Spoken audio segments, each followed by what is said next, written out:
This week on Bearcat Outdoors, we're going to recap the early deer season and take a look at some of the tactics we're going to use for the rut. Check it out right now.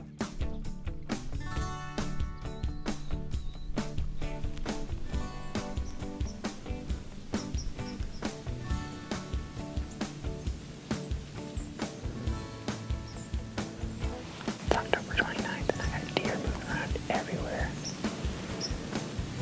I got a doe right here to the left of me, about 30 or 40 yards right now. I haven't seen any bucks yet, but with all the signs and as many does that are sitting around here, I imagine there'd be some running around. A couple weeks ago I came in here and saw some little bucks still running around in a group, but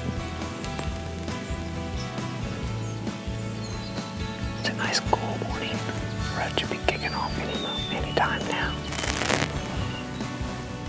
I'm just gonna sit here relaxing.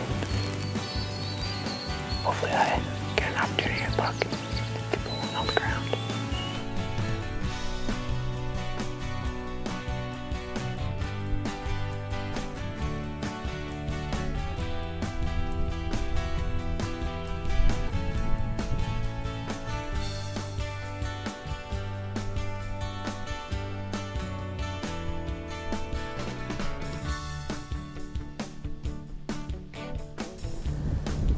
Well, it's about 10 o'clock. Starting to get really windy, and I hadn't seen a deer for probably about 35 minutes or so. But the deer are coming back in here to bed. I'm hunting in between two doe bedding areas, and lots of does are coming back in here and bedding. And as I thought, I knew there was going to be some bucks coming back in here to check on these does. And sure enough, I had a little buck come back here. He started bumping does around, was chasing does like crazy. Man, so that was pretty cool. But man, the rut's gotta be getting close. I know it's gotta be getting close. I could see it saw it this morning, so it was a really good morning. I think I got a really good spot for the rut since I saw so many does just coming off those crop fields and everything. But I think changing up my tactics a little bit, hunting some travel corridors, just starting to pay off. And as the rut progresses, you know, try some different things and see what happens. But I'll pack it up and go do some homework.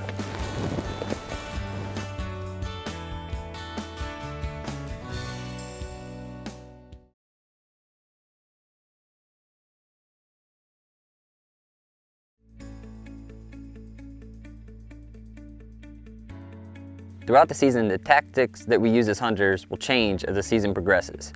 Early in the season, me and some buddies found some great success over food. On private land, we found that the food plots that we planted early in the summer really were attracting deer, and Hondo was able to capitalize and shoot a great buck over a food plot. And on public land, acorns were the key because there was a mass crop of them this year. During the rut, a hunter takes full advantage of the buck's need to breed and for dominance. The main key is finding the does. If you can find the big doe groups and then find out where they are feeding in the evening time, and then when they're coming back to go bed in the morning time, those are great places to key in on buck movement during the rut, because where the does are, the bucks are gonna be. Once you do find those does, I really like to find scrapes around where they're bedding and where they're all kind of hanging out, because then I could put a trail camera over those, and that's a great way to track deer movement throughout the rut. A scrape is the place where the bucks paw at the ground and urinate in it, as well as rub their antlers on the licking branch above it, and this is all for marking their territory. They're leaving their scent behind to let other bucks know that they're in the area and that this is their turf and this is where they're going to be trying to do most of their breeding. During the rut, a buck really wants to show his dominance. With that, calling becomes a tactic that can be very, very successful if you find a buck that's in the right mood. The two calls that I like to use are rattling antlers to imitate bucks fighting, and a grunt call to imitate a buck either chasing a doe or maybe giving a challenging grunt or something like that. And along with that, if you have a buck in the area that you know is running off all the other bucks, a decoy can be very effective in drawing in that big mature deer to get a shot. And last but certainly not least is you gotta spend the time out in the woods. You can't kill them if you're sitting inside, and the deer are really gonna start moving as the rut progresses. You just gotta put yourself in the right position, find the sign, find the does, and remember to shoot straight, have fun, and be safe. Good luck hunting. If you liked this episode, make sure to check us out again next week on Channel 8 at 6:30.